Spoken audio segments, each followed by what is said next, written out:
Hello, my name is Gary Millett. I am the professor for this course, ELE-110, Electronics for Technicians 1. This is obviously the narrated version, so I will ad-lib some stuff. This is topic number 1, Introduction to the Field of Electronics Technology. There is a non-narrated version that is also on the Blackboard website. So let's get started.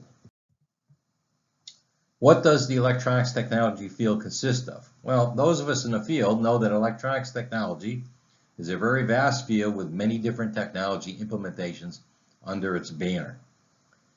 Electronics is the application of scientific theories and principles in the design, production, installation, testing, service, use, and control of electronic parts, equipment, and systems. Electronic technology is used across all industries, including commercial, residential, and industrial. Now, the title of this slide is the Institute of Electrical and Electronics Engineers, or the IEEE. The URL www.ieee.org is given there. You can go to that website if you want. A lot of interesting information there. And presently, the IEEE is a professional society of this industry. Engineers and technicians may be members. Historically, the IEEE was preceded by the IRE, the Institute of Radio Engineers, because early on with electronics, about the only application was wireless or radio. And also the AIEE, the American Institute of Electrical Engineers.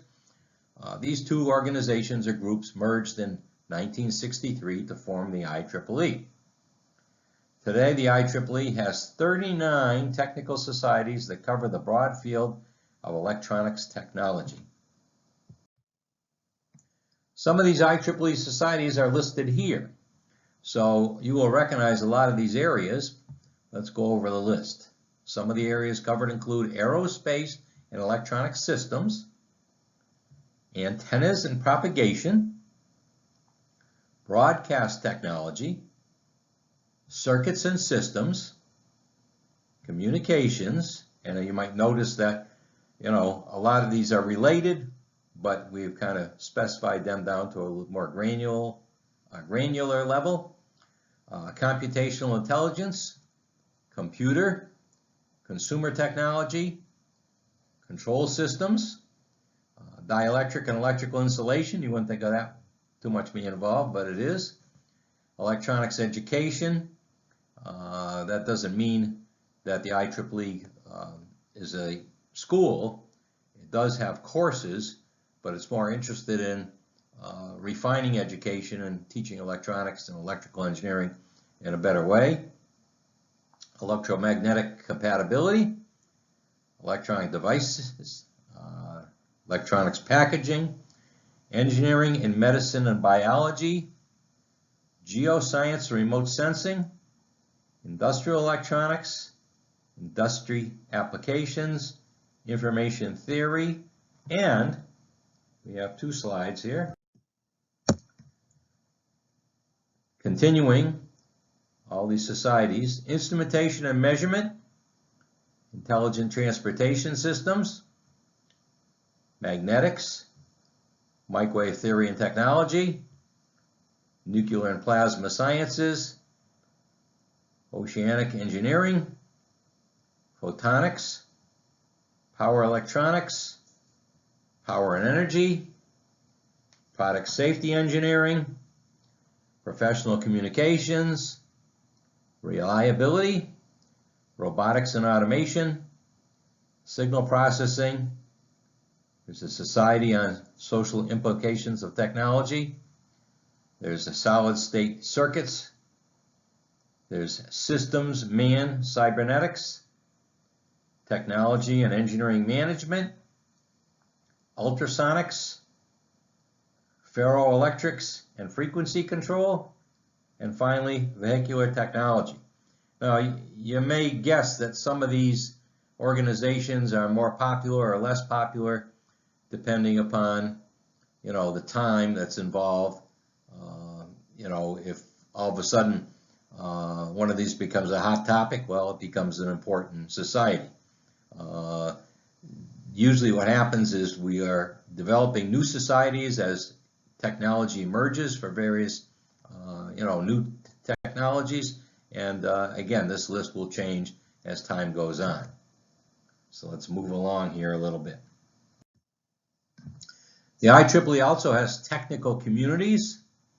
There are also the following technical communities: big data, blockchain, brain, cloud computing, cybersecurity, digital privacy, digital reality, future networks, global Earth observations or observing systems, Internet of Things, life sciences, public safety, quantum, smart cities, smart village, transportation, electrification, and so on.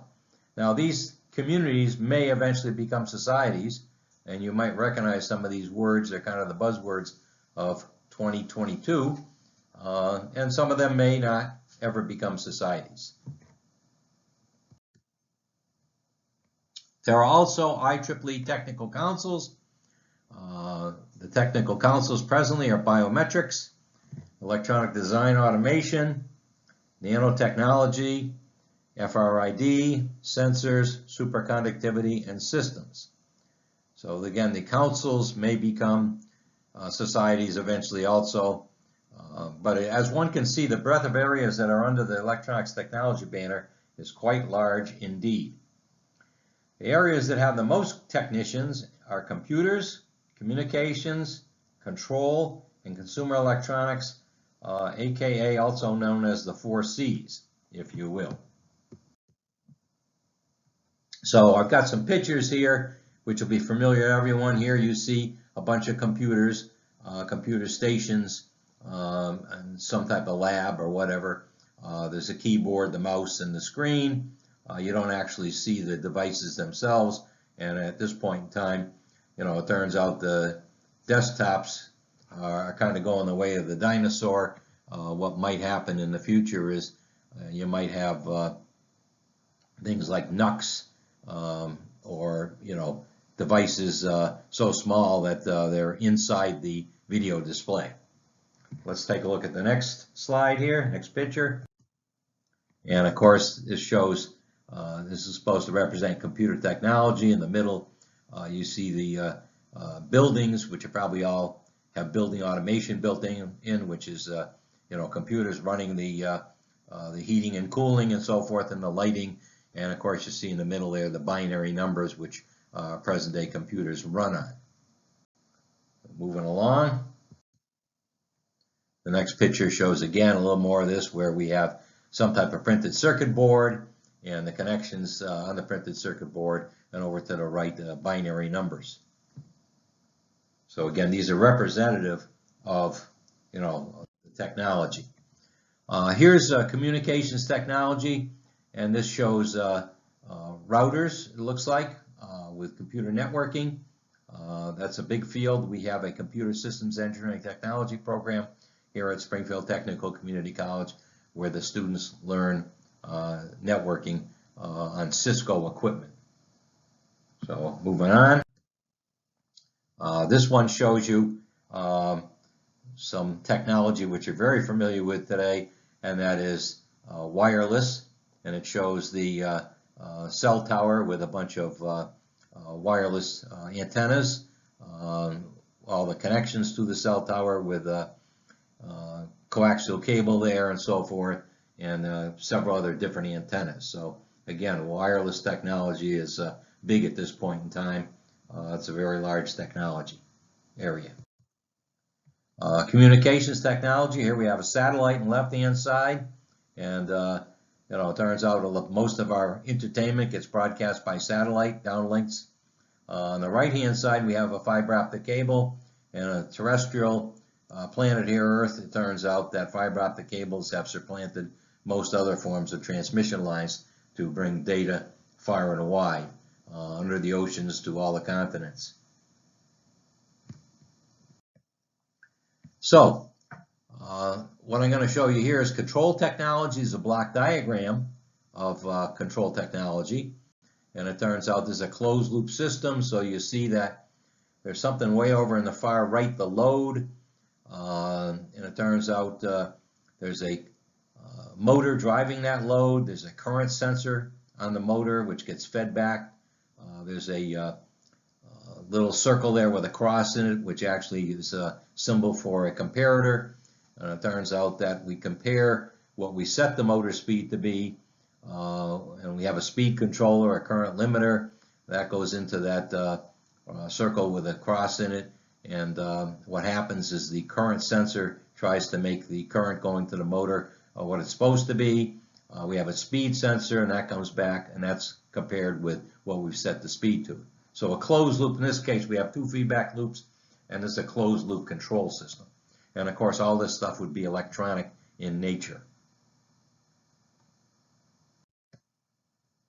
Here's a control technology of automation. This looks like a bunch of PLCs, programmable logic controllers, and it turns out they're used to control various pieces of equipment. Now, that is just a very busy slide, but let's take a look at the next one.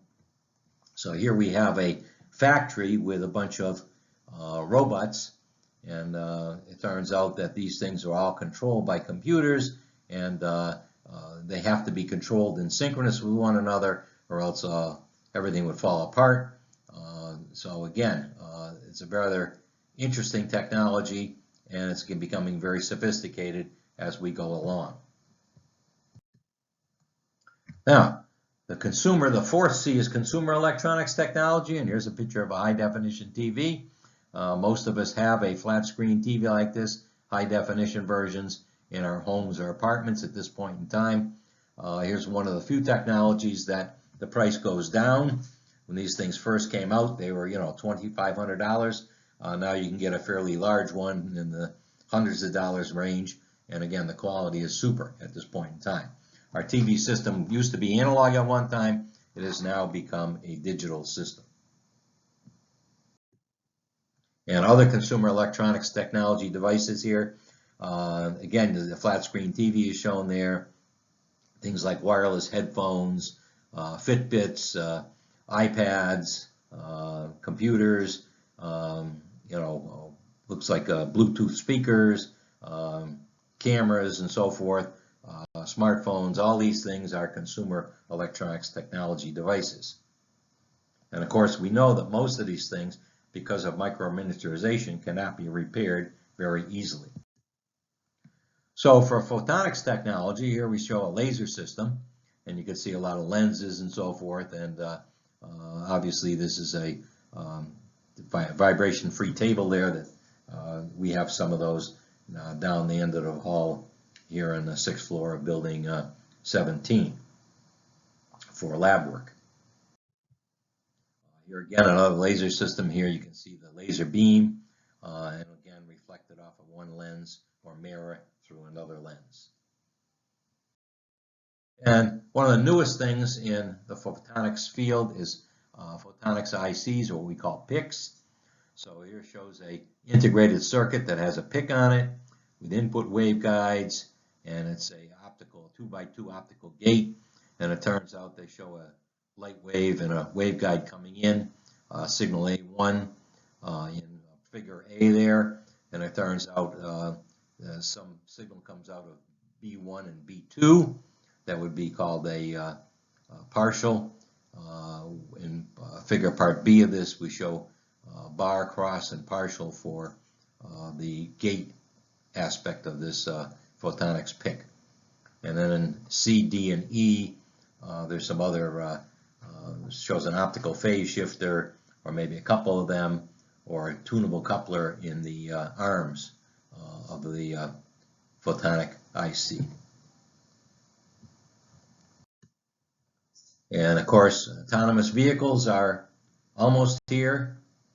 This slide shows radar, LiDAR is the purplish color, cameras, and the orangish color is ultrasound, all the sensors that are located on modern cars today to take and do things like blind spot detection, park assist, surround view, rear collision warning, surround view, traffic sign recognition, cross traffic alert, park assist, emergency braking, pedestrian detection, collision avoidance, adaptive cruise control, lane departure warning, and so on. Those are all what I call ADAS, advanced driver assistance systems for modern cars. And here's the cockpit of an autonomous vehicle, and it shows a lot of stuff on the windshield and so forth. And again, a lot of electronics inside the autonomous car. And here is the future with autonomous cars of vehicle-to-vehicle communications, where cars and buses and trucks and so forth will be talking to one another. This is the holy grail, so to speak, of safety. Right now we have collision avoidance systems that basically, might have automatic emergency braking, and we have airbags and so forth in the cars. But really, the way to actually avoid collisions is to have the cars talk to one another, to tell to tell each other what they're doing. And this information can be used to, again, prevent collisions or do a better job of preventing collisions. So, electronics and technology. All the devices and systems shown previously require electronics to power, control, and implement their operation. They are electronics-based regardless of their ultimate use. So what jobs are available in these fields? Well, technicians are needed in the broad areas of design, installation, manufacturing, and field service. So what skills we need with electronics? Well, this course will provide the basic skills needed to deal with electronics-based systems. That would be a knowledge of electric circuits, electrical components, test and measurement techniques, schematic diagrams, signals and systems, and semiconductor devices. All this information will prove to be invaluable when dealing with electronic-based systems, whatever they may be. So that's it for this first presentation. And again, stay tuned for presentation number 2.